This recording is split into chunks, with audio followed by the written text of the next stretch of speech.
So give some kisses. Bye-bye. Say bye-bye, Tito. Bye-bye. Tito. Bye-bye.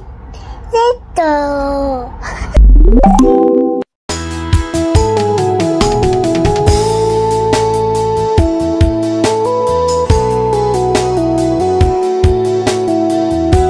Nakakaawa naman po itong mga ganitong klase po ng mga tao, guys. Sa palagay ninyo, ba't kaya nagkaganyan? So, ayan guys, at biyaheng Maynila na naman po tayo. Road trip na naman po tayo ngayon.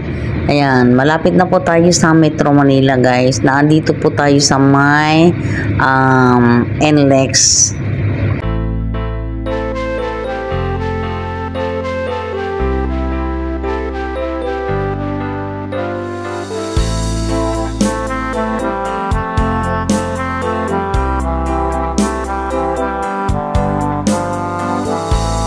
Isang mapagpalang araw na naman po sa inyong lahat. Good morning po. Papuntang Metro Manila na naman po si Inday ngayon.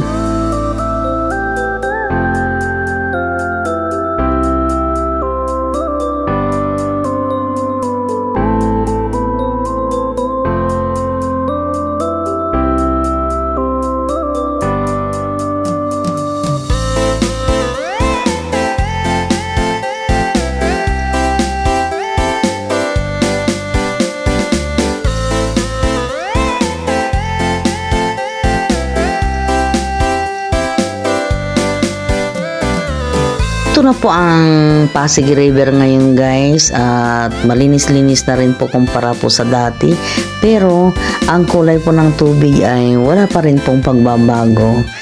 Gawa po siguro ng mga dumi po na nanggagaling po sa mga buildings at mga kabahayan, guys.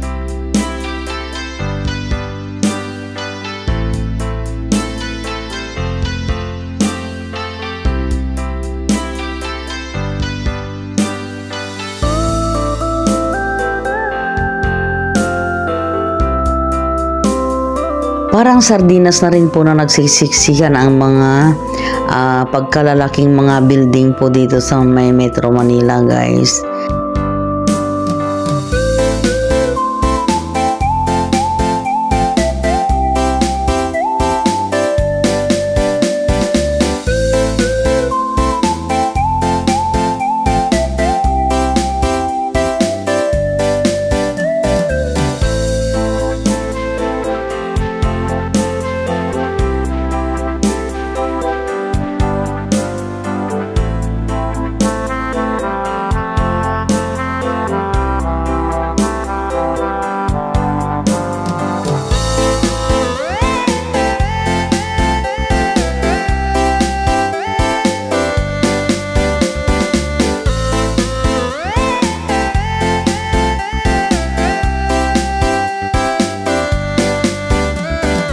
Ito na pong mga building na ito ang mga pabahay na ERAP nung araw, guys.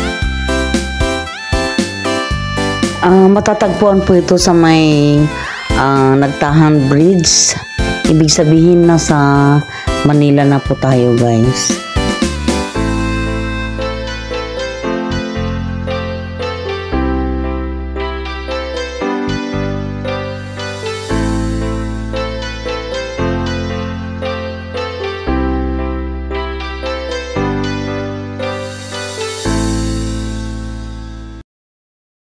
Tandang-tanda ko pa po ang lahat sa edad kong 18 noong 1988. Hindi pa po ganito karami ang mga building, guys.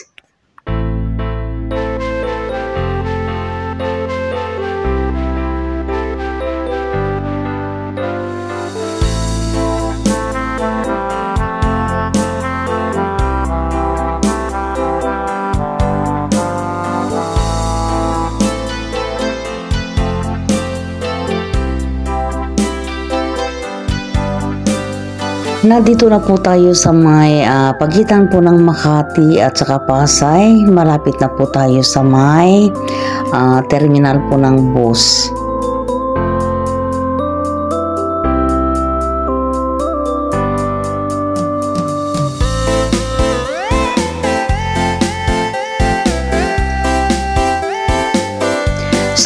ngayon guys, nandito na po tayo sa may Mall of Asia. Nasa Baclaran na po tayo. At ganito po ang ating makikita ngayon dito.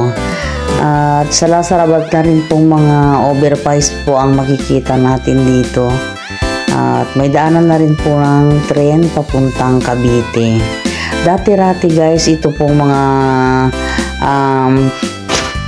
pinagpatayuan ng mga building dito po sa may right side ng Aurora Boulevard ay dati pong dagat yan na tinabunan lamang. Dati-rati nga po nung bago lang po ako dito sa Maynila, tuwing madaling araw guys ay ang dami-dami pong mga tent po dito sa may gilid po ng Mall of Asia guys, at ang dami-dami pong mga nagdi-jogging na mga foreigner po sa gilid po ng Manila Bay po na ito. Lalong-lalo na po dito sa may papunta pong Cavite.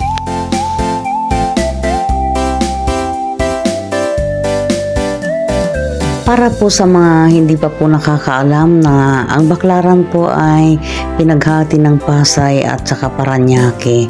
Kaya yung kalahati ng Baclaran ay nagbabayad po ng buwis sa may Pasay po.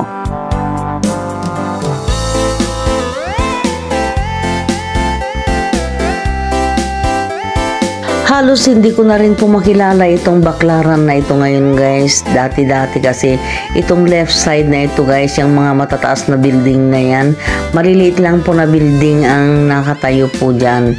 At dito naman po sa may right side po ay puro tubig po ang makikita mo dati.